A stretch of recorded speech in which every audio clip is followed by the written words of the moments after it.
Don't you know I'm pumped up my kicks, ho?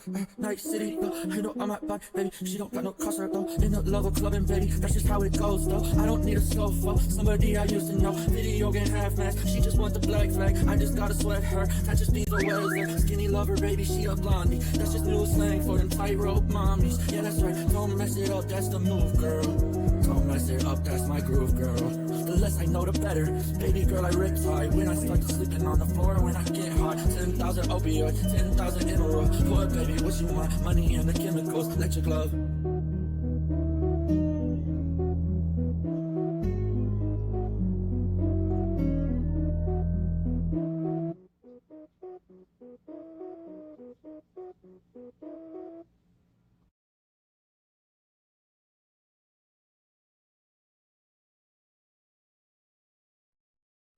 How you guys doing tonight?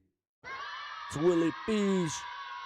Yeah. Willy P417 on YouTube, on Twitch. Actually, it's one Willy P417 on Twitch, and on TikTok it's Willy P417.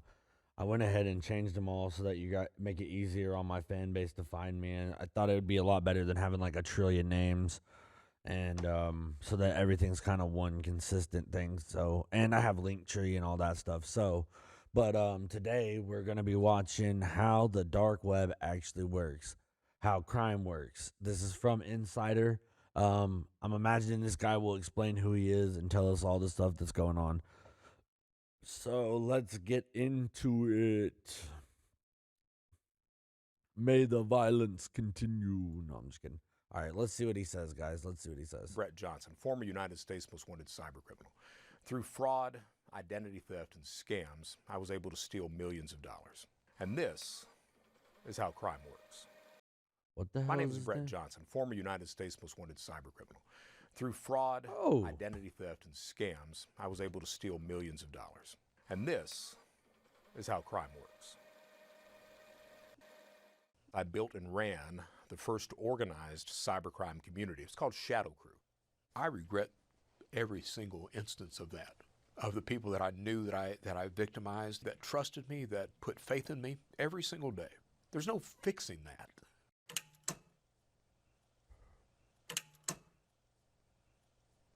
I looked for that opportunity to profit wherever it may be, and I didn't give a damn about my victims, and I didn't care about my victims until I started to interact with victims on this side of the fence. My online criminal history began doing eBay fraud around the year 1997, and what I mean by eBay fraud is, listing things that I didn't have, getting the money from people, and scamming these people. I was selling cameras that didn't exist, autographed baseballs. Sammy Sosa, Mark McGwire, and they were selling for $60 on eBay. Go down, buy a case of baseballs, pick up a Sharpie, start autographing them. And typically when I was doing eBay fraud, I'd profit about $12,000 a month. That leads into selling pirated software. So I was doing that, stealing a lot of money. And I got worried about how much was coming in. That's kind of a crazy lucrative idea. Sell baseballs that you just sign yourself. That's actually pretty slick. I'm not going to lie. It's going to be looked at for money laundering. And figured the best thing I could do is get a fake driver's license. I was going to use the fake ID to open up bank accounts so I could have the stolen money filtered through the bank account, cash out at the ATM. And that's how I happened upon Counterfeit Library. And Counterfeit Library, they only dealt, it was a degree mill. They dealt in counterfeit degrees and certificates. It's fake IDs. It's fake work IDs. Any type of university degree that you might want. Send them $200, send them my picture. 3-4 weeks later, I get this fake driver's license. So I start using it to open up accounts, drop addresses, cash checks, everything else, and stealing even more money. A few weeks into that, and I'm becoming friends with the owners of Counterfeit Library because I was also sharing information about how to commit fraud. Sellers reviewed. So I have a hot take. AI is not just a bunch. Well, to be honest, guys, it's literally kind of seems like the dude was just doing what he thought he had to do to make some dough at the time. I mean, shit's rough out here. But let's go ahead. And spits out a summary, and it saves me so much time. Okay, there we go. 2 other individuals come in. One was called Mr. X, was his screen name. The other one was Beelzebub. Beelzebub, he made fake IDs. Mr. X made a very passable social security card, and we became buddies. So Beelzebub, he came up with this idea. He's like, Gollum, my screen name was Gollum Fun. I'll sell the fake IDs, Mr. X will sell the social security cards, and we'll build this site. this forum. And I was like, sounds like a damn good idea, because I was also sharing information about how to commit fraud. And it became like this criminal field of dreams. People were welcomed in to share and exchange criminal information. You can simply come in and you can read all of the threads. Something that might be sold as a tutorial would be tax return identity theft, how to file those taxes, where to target those victims. So Counterfeit Library transitioned from a degree mill type of website into a eBay fraud site, a social engineering site, a cybercrime channel site. Initially, my position was as a reviewer. I became basically the gatekeeper of Counterfeit Library. Every single product and service went through me. So if someone had a product or service for sale, I would get it in, verify it, talk about it, and vouch for that seller. So they would send you physically that driver's license or that social security card or that passport or what have you, all right? You'd get it. That's crazy. I know a dude who went pretty ham. Actually, I'm pretty sure he's in federal prison right now for the stuff that he done.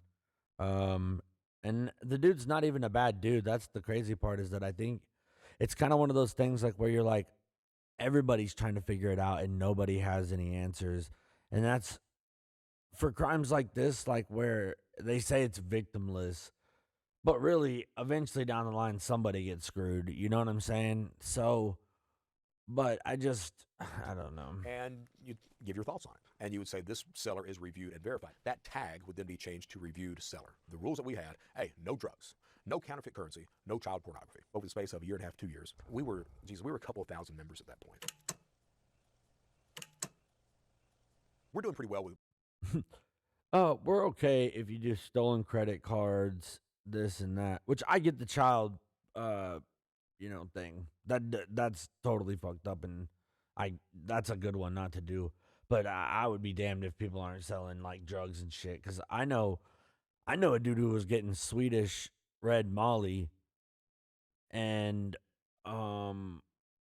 dude, it was crazy at the time. Like, and he was getting it off the dark web, just like what this guy's talking about. It's fake IDs, it's eBay fraud, PayPal.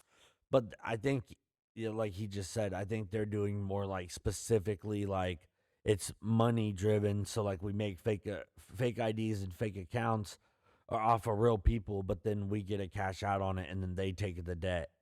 Well, then it'll get cashed out because it's fraud. And so FDIC will insure it. And that's why they say it's victimless. But at the end of the day, it's such a hassle for the people who have to try and figure out who stole their money. Fraud. It's strictly scams, is what it is we're coming across with that. Yeah, scam. One day, this guy comes over, and he had the screen name Script. He was this Ukrainian spammer, and what he says is, hey, I've got credit card information. And Script dealt with what we call the COB, the change of billing, just the credit card details and the ability to update billing information. So you would be able to log into the credit card account. You would see the available balance on that card. These days, they refer to it as account takeover. We had never seen anything like that. And the initial response from the community was, this guy has got to be law enforcement. And I was like, hey, dude, if you're going to sell on Counterfeit Library, you've got to be reviewed. So he was like, okay, let's get reviewed. He's like, oh, I need a drop address and a burner phone number. I give him a drop address. I give him a phone number. He gives me the card information, card number, expiration date, 3-digit security code. He's changed that billing information to that drop address and the burner phone number from the actual cardholder information. I placed an order with Thompson's Computer Warehouse for $4,000. The same card, I also placed an order with Dell's Outlet for $5,000. Goes through $9,000 worth of product. Goes through, get the products shipped to me, they arrive. And the way that works is you would receive the merchandise, and then what would you do? You'd resell it on eBay. I get back online with Script. I post the review on Counterfeit Library. And within the space of 2 to 3 days, Counterfeit Library transitions from that fake ID and eBay fraud to basically a credit card theft site. Once Script comes in and starts offering credit card details, at that point in time, Counterfeit Library simply explodes. Turns out that Script had a lot of buddies. They were stealing all these credit cards.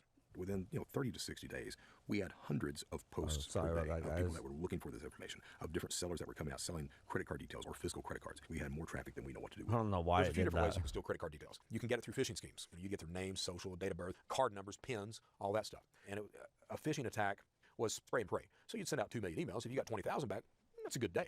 You got 20,000 card numbers all of a sudden. You can do it physically. All right, and that involves a skimmer. Maybe you install one at a bank, at a gas pump, and you insert the card, or you give someone the card, and they've got this little device in their hand, and they swipe the card through, and that captures the credit card details. So there's several different ways to get credit card details and information. Most of the data was coming out of America. You can't order a lot of computers to a Ukrainian address. You need to order it to an American address, and then have them shipped out or cashed out from there. So Script is the first guy, the first Ukrainian, that comes into English-speaking environments, all right? For cybercrime or scams or fraud to succeed online, 3 things have to take place. You have to gather data, gather the tools, you then commit the crime, and then finally you have to be able to cash that crime out. Well, they had the tools. They knew how to commit the crime. What they could not do was cash it out.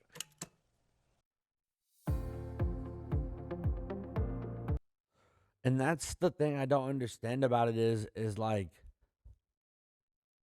you have to take a million steps to get to do what these people are doing, but they make it sound so easy with just words. Like just You were that's good, just my you opinion. would profit $30,000 to $40,000 a month. COBs, that change of billing, typically sold for Shit. 8 to 10% of whatever the available balance was of that. You'd car. only need to do So it if you're for buying like just 3 or stolen 4 credit card months, and details, you'd be just the fucking cardholder's rich. name, number, address, things like that. That's going to run, you know, $7 Or up to 3 maybe or 4, $30 like per car. 7 or Now, where 8 do you get that money? months. Well, I had a house in Charleston, South Carolina, spare bedroom, cashed a lot of it in there. I also had bank accounts in several different countries. When I was a criminal, I lived very quietly. I had a house on the water. It was not an expensive house. I would typically eat at home. If I ate at a restaurant, it would be someplace like Applebee's, something like that. So I was able to save some money, but you have to understand that when I was committing crime, money got to the point where you didn't understand the value of it. Yeah, because they're getting so much of it that like money seems like monopoly money at that point. Like once you have so much cash, it like almost kills the point of having money. The way Shadow Crew pops up, this distance learning guy was a big advocate for distance learning, and he found out about Counterfeit Library. Not that we were committing fraud or credit theft. He didn't give a damn about that. He gave a damn about the degrees, the fake degrees they were selling. So his members from his forum, a couple of thousand, they come over and start bombarding the forums there. So we can't conduct any business all of a sudden. One of the ID guys, his name was Seth Sanders. He goes off and he builds shadowcrew.com. He had maybe 60 members at that point in time. Not much traffic. But the site looks damn good and it operates really well.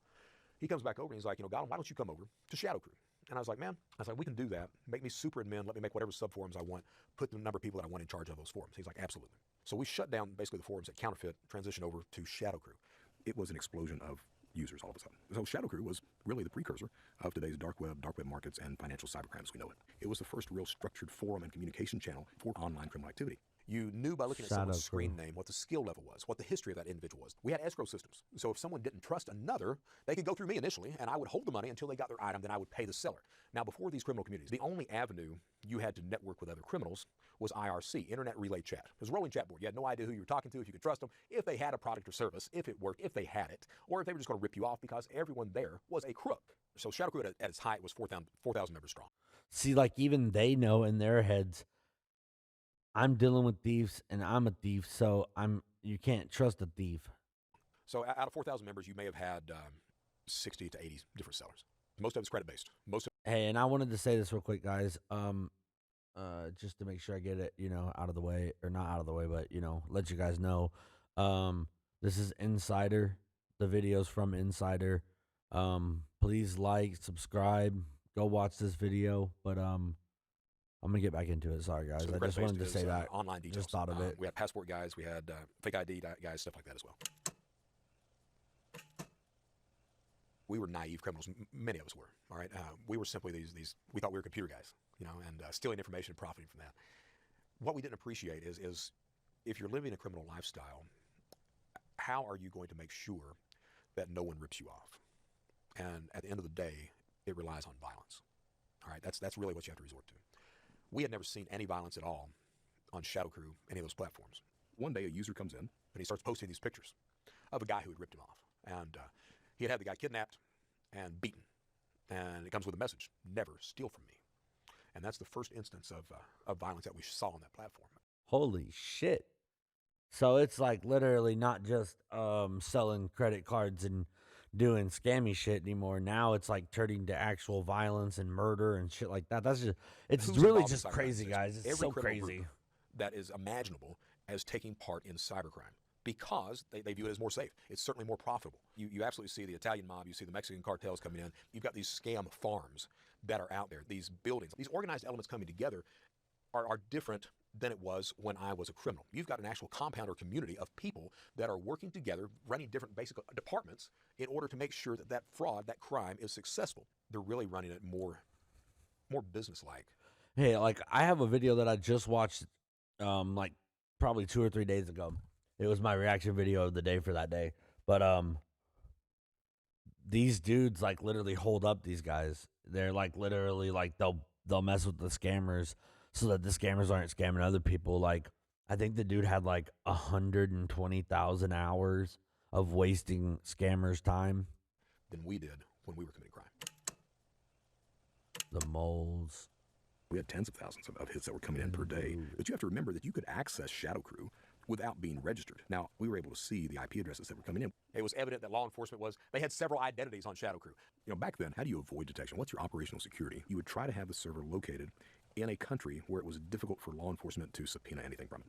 I moved a lot from Kentucky to Tennessee to South Carolina. I would try to find hotspots that I could use that weren't in my home. You did not have access to these proxy addresses where you could hide your IP address. It wasn't until later that those things came online. The new Auto-Tune 2026 has been in the gym, and it's dropped some weight, not in quality, but in complexity. Same accuracy, but rebuilt. Rightfully or not, I was scared to death that Rico was going to come down on my head and I was going to get the brunt of everything. So I retire, step out of Shadow.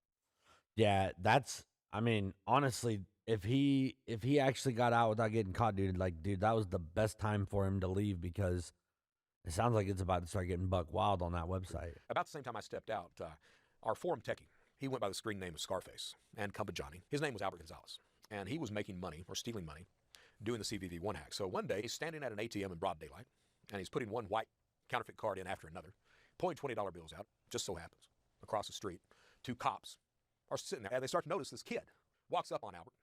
Albert's wearing a disguise, a wig. Albert falls apart and flips. So Albert flips. He goes to work for the Secret Service. Albert comes back into Shadow Crew, and he takes over. And he tells the community, hey, in order to remain safe, we need to make sure we're using this VPN. That way everything's, safe and secure. Turns out the VPN's owned by the United States Secret Service, and that's where, if you read the indictments, that's where the $4 million comes from. That was the amount of stolen information that went through the VPN during those months of investigation. Jeez. So imagine how much money they were making because they went this whole stretch of time before this dude was turned to a snitch and freaking flipped on him. And hey, man, that's why I've always said stick to your own crew, man, because birds of a feather flock together. And, man, you got to be better. That's why, don't do crimes with other people, or just don't do crimes in general. But, if you are, like I said, as many elements as you can take out as possible is your best option. Secret Service was able to get addresses, names. The reason the Secret Service was created was to protect the nation's monetary supply. So, of course, cybercrime, everything's transitioning over to online payments and everything else. Of course, they were going to take a role in that. October 26, 2004 was when Shadow Crew shut down. Johnny, Albert Gonzalez had called for everyone to be online at about the same time. And the idea was they would swoop in and get everyone. They arrested 26 people across 6 countries in 6 hours. I avoided the arrest because I simply left Shadow Crew before the implementation of the VPN. I was online, and I ended up on Shadow Crew, and the site had been changed. All of a sudden, you didn't go to the Shadow Crew forums. There was this page of this guy behind bars. And there was this message of, you are no longer safe in the shadows. We advise you to report to your nearest United States Secret Service field office and turn yourself in. Well, I'm not about to do that. So when all this went on, I was living under an assumed identity. I don't think anybody would want to do that. I ended up getting access to the California State Death Index. I was like, well, I wonder if you can file tax returns on dead people. And it turns out you can. Tax return identity theft is what they called it. I would file tax returns from Sunday through Wednesday. Thursday, I'd plot a map of ATMs. Friday and Saturday, I'd cash out. I'd have the returns deposited on prepaid debit cards. Typically cash out in the range of $160,000, $180,000 a week, and stole a lot of money. And that's when you learn how to launder money. I was married for 9 years and lied to my wife. Tiffany diamond rings. So he's just buying stuff and selling I lied it. to her every day. It's almost like what he was doing when he first started, except for he found a way to make it like way more like, Every day. Took her 3 years to find out I was a crook. Next 6 years were me saying, I've stopped, will stop, I'm going to stop. And she leaves me after 9 years. I get depressed. That fear of being abandoned becomes real. I caused it, but it was still real.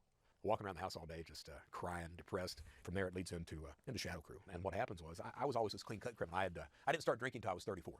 For my life, I never drank before that. I'm literally that guy that walks into a strip club and falls in love with the first stripper that he sees. Her name was Elizabeth. Elizabeth didn't know what I did for a living. I lied to her too. But I ended up getting engaged to her. But I retired. I stepped out of Shadow Crew April 14th of 04. Stateside, I had probably 250 grand in cash, and went through in the space of just a few months. Went through all of that. So October rolls around. Which means he was spending dumb. It's so stupid.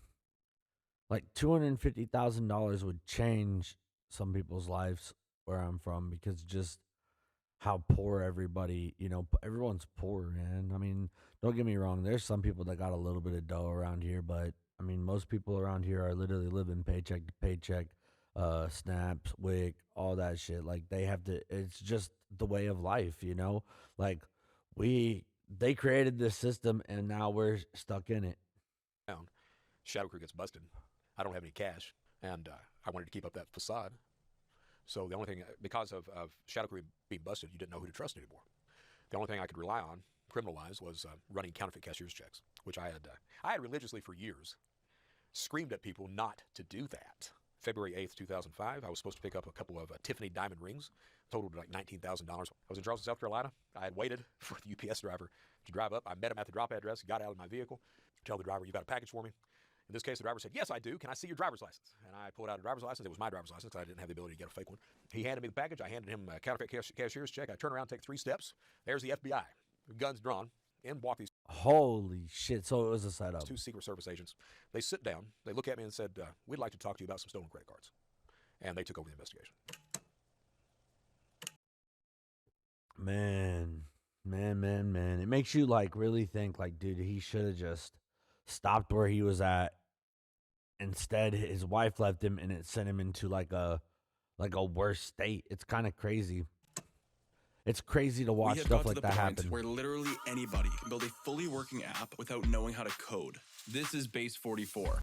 Yeah, dude. AI is getting they asked me crazy. about some credit cards. I really don't tell them anything. One agent looks at me. He's like, well, we got your laptop. I was like, yep. And then he looks at me, and he's like, well, is there anything you could do for us? I think the state had me under like 30 different indictments. I think the total was like $327,000 was the bond they wanted. Somebody up in Washington called whoever they needed to call and got the bond reduced to $1,000. I walk out. It's like midnight. First call I make is to Elizabeth. I'm out. And she says, I'll To a stripper girlfriend. be there. She pulls up in a limousine, gets out, pops the trunk, gets these 2 plastic storage containers out full of my clothes, drops on the pavement, comes over, hugs me, call me later, gets in the car, leaves. I'm standing next to a Secret Service agent, and this guy looks at me. He's like, is that your fiance? I'm like, yeah. He's like, man, I am so sorry. And of course, that relationship fell apart.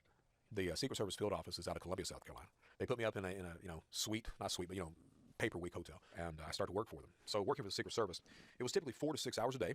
I was paid $350 a week, plus they took care of rent and stuff like that. They had me hooked up to a laptop. The laptop was hooked up to a 50-inch plastic. Dude, the dude has money. You already know. He just said, I have money in bank accounts and places that they would not be able to find. So he probably he was making $160 a week for a long time until he got popped for this diamond thing. Like, dude, like, it's just dumb to think that, like, that 350 was almost laughing money. He was just, like, A monitor mounted on the wall. 2 agents in the room at the same time. well, he probably just didn't want to go to prison.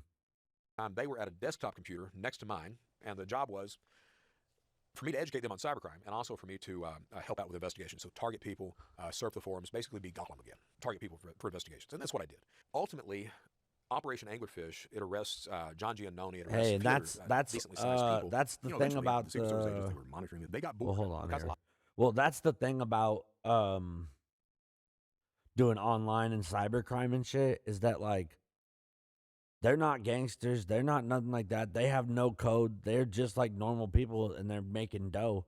So it's like it blows your mind when you think like how much money that these people make, and think about how many people are doing this that aren't talking about it, didn't get caught, don't say shit, make like it's just monotonous. I'm bullshitting around with other criminals, developing relationships with those guys. On my laptop, they had Camtasia and Spectre Pro, so it recorded all keystrokes, and it also took snapshots of the screen every, I think, 15 or 30 seconds. All of that data, everything they were capturing, went on a DVD on a spindle. Is what happened. All right. At the same time, I'm the guy that I've got an ego. I realize that all that data, no one's going to go through those DVDs. No one's really cataloging any of that bullshit. I can pretty much do what I want. So I start committing crime. I was committing tax return, identity theft, credit theft, and various other crimes. For 10 months, I around, rip them off, screw them over. So Operation Rolling Stone comes around. That's that operation where they were supposed to arrest some of the people that I'd been targeting. One of the guys that they were arresting, I had taught that kid how to do tax return fraud. Turns out that the night before, he had loaded up a U-Haul full of stuff, and that stuff was evidently a lot of the evidence they would need to charge the guy. So they come back to me, did you talk to anybody? And I'm like, nope. Well, we're going to make you take a polygraph. And as soon as they said that, I'm like, I'm not taking a polygraph. Call my lawyer. So my lawyer gets on the phone, and I'm on the phone with him. He's like, Brett, did you do anything? I was like, yeah. And he was like, well, you don't have to take the polygraph. And I was like, well, that's a good thing. And he's like, but if you don't, they're going to throw you back in jail. So I take the polygraph, fail it miserably. A subsequent search of the apartment unveils a lot of stuff. And I had in the apartment. Had money, had cards, had stolen identities, all that stuff. And I didn't want them to find that. They revoked my bond that night. Dude, what a idiot. This guy, man. This guy. Why? Oh, that just like sucks so bad. And he was doing it right in front of their face. Like, isn't that just more of a way to shit on them than ever, huh? Oh, shit. So they revoked bond, threw me back in the county jail. Week after that, there we go. The state judge reinstates my bond. No one calls the Secret Service to tell them that. I walk out. I met with my mom. My mom's outside waiting on me. And I looked at her. I was like, I can't stay. She was like, what? So I take off on a cross-country run. I had a truck. Get in the truck, head west on I-20. No idea where the hell I'm going to go. I get to Dallas, rented a room for 2 weeks. Started doing tax fraud out of the local Kinko's. The night, everything funded, 67 cards funded. I ended up with, I think, like $130,000 is what I ended up with in cash. I drove down Route 66, visited Roswell, New Mexico, ended up in Las Vegas, stole another $160,000, $170,000 out of ATMs through tax fraud there. Went out to L.A., stole another $160,000. Come back to the hotel, sign on to cartersmarket.com that morning, and I'm United States Most Wanted, Secret Service Most Wanted. Fucking 400 and something or 500 and something. That's the first time my name had been thousand. mentioned on a criminal forum. My picture had been posted, everything else. I sat there just stunned looking at it, and finally I said out loud, I was like, well, Brett, you've made the United States Most Wanted list. What are you going to do now? And I said out loud, I'm going to Disney World. So that's what I did. I checked out of the hotel there in Vegas, drove to Disney World, got my year pass at Disney and Universal, and I was like, I can lay low, I can enjoy the parks. There's a lot of tourists in the area. I can hide there. Rented a timeshare with cash, bought electronics, everything else, and the idea was, well, I'll just hold up here for a year, then I'll bug out to Florianopolis, Brazil, and set up shop again and do it all again. It was September 16th, 2006, and I heard this knock at the door. Got my ass out of bed, looked through the peephole, another Secret Service agent, and an Orange County sheriff. Would you guys like to come in? And he's like, well, we need to put you in cuffs first. I was like, yeah, I figured. My understanding is they used a triggerfish. Back then it was called triggerfish, today it's called Stingray, to locate me. That is a box that simulates a cell phone tower. Back then, I don't know what it is now, what the tech is now, but back then it could locate you within a 7-foot radius. What? Another deal one? Locate you within a 7-foot radius. Oh, Monday CRM, stop it. Did I log in my calls? Are we in the Stone Age? AI does all that for me. Oh, you spent 20.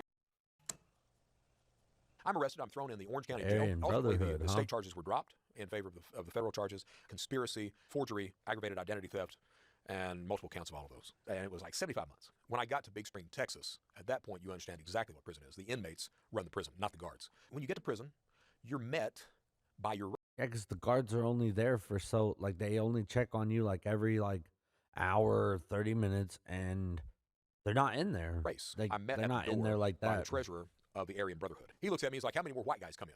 I'm like, I don't know, 3 or 4. Next question is, what are you in here for? My answer is, computer crime. And I smile. No, you don't say computer crime in prison. That doesn't mean hacking, credit card theft, all this bullshit. When you say computer crime, that means child predator. So he's looking at me. He calls his big buddies. They circle around. What'd you say you're in here for? So I tell them, I'm in here for this. And they're like, okay, sounds good. You still said computer crime. Now, the way it works, they will not attack you until they know you are that predator. At that point, that's your ass. Or it takes the guards telling them that you're that guy. Well, none of the guards told them anything. Spent 2 years at Big Spring, and at Big Spring is where I realized that the only person that put me in prison was me. I ended up serving about 7.5 years total. Dude, that would be fucking terrifying, especially, well, I guess it wouldn't be terrifying, but if you know people, but it's just so weird that, there's literally, whole communities that are, like prison is almost like its own community where people are all criminals are living together every day. It's almost like the Amish, they're doing good stuff and they're all locked into this one area, and it's I think honestly it just makes you to where you're kind of away from Anyone what that you commits should cybercrime be or doing. computer-related crimes, usually you're under 3 years or 5 years supervised release. And during that time, you're not allowed to touch a computer, or there's certain guidelines that you have to have. I was released from prison. I went to the halfway house. Didn't have a job. I had job offers. Deloitte, no before. Couldn't take them. I asked about fast food. No, that's a computer. Can't touch a computer. So I couldn't get a job. I was going broke. My probation officer had given me permission to get a cell phone. And I had signed on to plentyoffish.com. About the same time, my wife now, Michelle, first date we had, first real date, she asked me 10 minutes into it, she's like, what's the worst thing you've ever done? I was like, I just got out of federal prison. She's like, no, seriously. And I told her all about me. She decides to keep dating me. Finally, I get a job. The only job I could get was pushing a lawnmower. Bust my ass 10 hours a day, $400 a week. Job ends because it gets cold, grass stops growing, and I get it in my head. I was like, I got to do something to show her I'm worth it. Get on the dark web, get some stolen credit cards, start ordering food. So I get caught doing that. Go back to prison. The lesson I learned was Do it the right way. Michelle didn't need me for me. She just wanted me for me. Got out. That's another thing that I think he was doing it. He was, a lot of the crimes and stuff he was doing, I think it was like, it's an ego thing. Like he wanted to feel like I'm powerful. Like I'm stealing from people in the government and I'm getting more money and I'm able to get these chicks because I have money. I'm able to maintain it because I'm able to pay the bills. I'm able to live comfortable. And so then your chick doesn't question it, but it's like weird. There's got to be a weird dynamic. Got married for like to literally get caught multiple times with different women doing cybercrime. It's just nuts. Shortly after that, I ended up reaching out to this guy, FBI agent. And I sent him a message. I was like, hey, man, he had arrested a lot of people that I knew. I said, I think you did an outstanding job. You got nothing but my respect. And at the end of it, I was like, by the way, I'd like to be legal. That man responded within 2 hours. Within 2 hours, he gave me references. He gave me advice. That led to Carice Hendrick being the first person that hired me to speak for the Card Not Present group. AARP has me as an ambassador for them. I work hard every single day. I wake up every morning to protect people from that person that I used to be. Today, I lead a very blessed life. That's awesome, dude. That's awesome that he could realize that he was wrong and be able to do the right thing. It's nuts. I don't deserve. It's great. I'm grateful for it. I love every that, single dude. Day, I regret who I have been. I regret everything. Hey, you know what I would say to him if he watches this video, or if I ever met this dude, I would tell him, you're perfect the way you are, man. Shit happens. That's real life. Single instance of that, of the people that I knew. I think he carries a heavy thing on his shoulder because this is what he does every day. He talks about it every day, so it's like he can't ever truly like let it go. But like in my head, like I don't think the dude's bad. I think he's literally just like, you get stuck in this mindset of what's easy, you know? And that's like I said, I know a dude who's in federal prison right now for this same exact thing where he was taking hundreds of thousands of dollars and stuff like that. And it's like, well, I say that, but I'm not like, I'm being facetious in the sense that like, I don't really think he actually ever got any money or anything, but the dude's definitely locked up and, being accused of stuff. That's what I should say. I shouldn't say, because like I said, I truly don't know. But basically, that dude's a good dude. Like he literally connected me with really good people that helped me out with my music stuff. And it's like, I think that when you have that angle to it, that like these dudes do, like just because they're stealing money, it's like, most of them are like some Robin Hood shit for real, if I'm going to be completely, honest with you. But, you just can't get too wrapped up in it. And I feel like that's what he did. And he's trying, and all these women and all this stuff. It's like that I victimized, the people too I didn't much. know that I victimized, of the people that that loved me, that trusted me, that put faith in me every single day. And the only thing I can do, you can't fix that, man. There's no fixing that. Yeah, there is. Don't listen to that demon in your head, dude. Literally, I tweaked for like a year, and I always was told, like, if you do that, you'll be stuck forever. You're in that entrenchment. You're like, it was the worst time of my life. It was literally hell, and I made it out. I made it out because I stuck to who I am. I truly believe that you get away from the people that are doing bad and the wrong thing, and you will realize that if you truly have a good heart, you'll realize that those people were bad and that it's time to move on and do the right thing. Go move up. So let me introduce you to my creative assistant, Claude. Claude is an AI collaborator that works every Cybercrime time, guys. is the third largest economy on the planet. You've got China, you've got the It's like all these videos about AI, all the ads are. United States, you've got cybercrime to the tune of $10 trillion a year. It's a booming industry. When I was a criminal, $10.5 trillion a year. Man, I wish I had a freaking thumb in any of that, man. That would change the game. You had to understand every single dynamic or aspect of the crime you were committing. Your own security, the company's security, how to make fake IDs, run drop addresses, launder money, everything else. That's changed. Now you have fraud as a service. Every single product and service is off the shelf. A criminal now doesn't have to understand any aspect of the crime. They can immediately buy tutorials, take live instruction classes, buy anything that they need online, and immediately start being successful and profitable at crime because of that, because of the ease of access of Telegram, things like that. You see crime continue to explode. It absolutely has to do with the pandemic as well.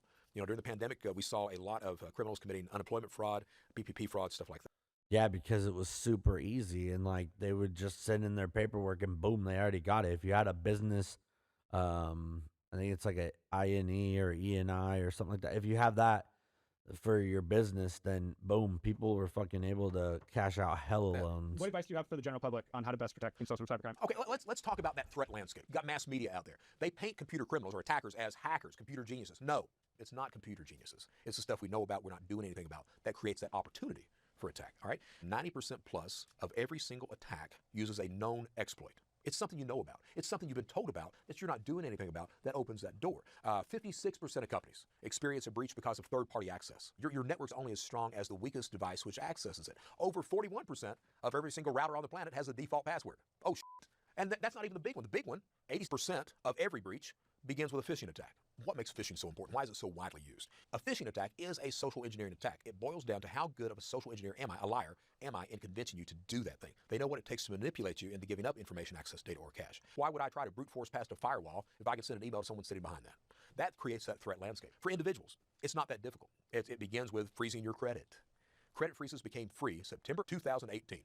Today, the population, 12%. 12%. The other 88% are victims waiting to happen. All right? So freeze the credit of every single person in the house, including children. Children are the #1 victims of identity theft. 1 in 4, 25%. All right? So freeze the credit. That's free. You have to contact all 3 credit bureaus. Do you use the same password and log in across multiple websites? Chances are you do. 80% of the population does. So good password security. What does that look like? No, That's up to you. You can use a password manager, you can use passkeys. If you're, I'm not against. Yeah, I do stuff like that, like where you'll never guess the password notebook, as long as it's not at your desk at work. So these things are important. From there, you can look at multi-factor authentication, things like that, but it begins with freezing credit, monitor accounts, place alerts, good password security, and then you go from there. If you've got just a modicum of security in place, chances are I'm going to find an easier target, all right? You've still got the investment schemes, you've got the romance schemes that are out there. What's interesting is over time, credit card theft is still huge. Make no mistake about that. But there's almost a shift in the mindset of online criminals where they're going more toward the scam environment.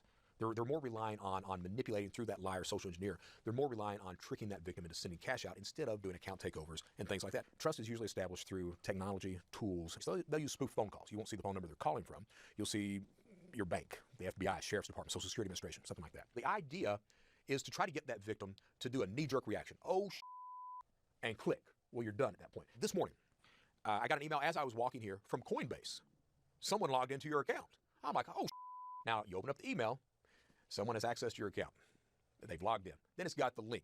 Do you click on the link? No, by God, you do not. You close out that email. You go to your browser. You type in Coinbase.com. I logged in.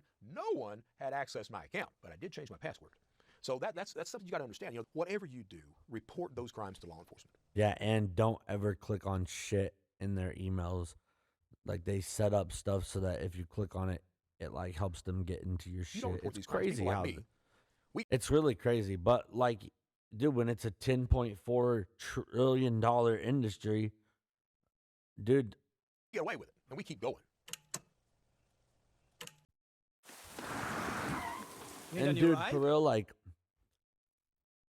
it's really nuts that they basically are doing all this. Like, and where are the victims? Because where's that money coming from? Us. I grew up knowing how to do insurance fraud, faking stolen cars, charity fraud. So that's the life I grew up in. When I became an adult, I had the opportunity to choose that different path, and I didn't. I found eBay and liked eBay a lot. I was like, there has to be some way to make money on this. Didn't know how. Began doing eBay fraud around the year 1997. I used to watch Bill O'Reilly on Inside Edition a lot, and he had a show that night, and they were profiling Beanie Babies. The one they were profiling was Peanut the Royal Blue Elephant, selling for $1,500. So I skipped class the next day, go around all these little Hallmark short stores looking for Peanut, but they had these gray ones. The exact same elephant, just a different color. Had these gray ones for $8. Found a picture of a real one online. I posted it. I used a picture of a real peanut Beanie Baby. So this woman wins the bid. I don't want to be on the defense of the conversation. I want her on the defense of that. So I send her a message. Hey, you win. Congratulations. By the way, we've never done any business before. I don't even know if I can trust you. What I need you to do, go down to the U.S. Postal Service, pick up a couple of money orders. Now, they're issued by the United States government. That protects you. More importantly, that protects me. You send me those, I'll send you your animal with the U.S. Postal money orders. The reason I chose that is you could actually cash those money orders out at the post office, all right? And because that victim wanted that Beanie Baby so bad, they believe that. That allows me to establish that trust and defraud them. She believed that, sends me the money orders, I cash them out, send her the creature in the mail. I did that crime under my own name, dumbass that I am. Immediately get this phone call. This is not what I ordered. And that's the first online crime that I committed. I ended up defrauding a woman of $1,500. A lot of them, they get so exasperated, they throw their hands in the air, they walk away. You don't hear from them again. So that's the first online crime I committed and got away with it. And it emboldened me. Keep going. I was a piece of shit. And if you understand that, not just about me, but about these guys that are online doing this shit, you can probably protect yourself better.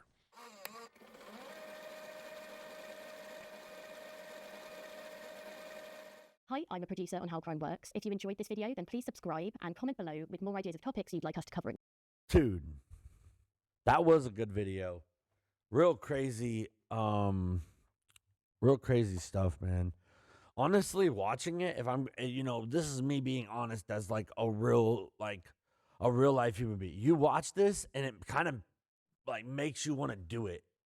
It makes you like pissed off because you're like, why the fuck does this dude get all this money? He didn't fucking do shit. It's like, it just doesn't, it like pisses you off, but at the same time, you're like, dude, I mean, I would do it. Fuck them, because FDI, like I said, everything that they're doing is almost FDI insured except for the eBay shit, I think. Well, and all of it really would be insured because you'd be able to go through your bank and say, hey, this was fake. Like, and your bank should refund you the money, and they have insurance to cover the money that was lost, especially if you can prove that it was like a fraud case, because then at that point, then Secret Service, FBI, shit like that gets involved, and then they try to figure it all out from there. But like I said, it's been another good one, guys. And like I said, this was how the dark web actually works, how crime works, Insider. And if you guys can, please go send a follow, a like, and I'm going to go ahead and get out of here. You guys have a good night.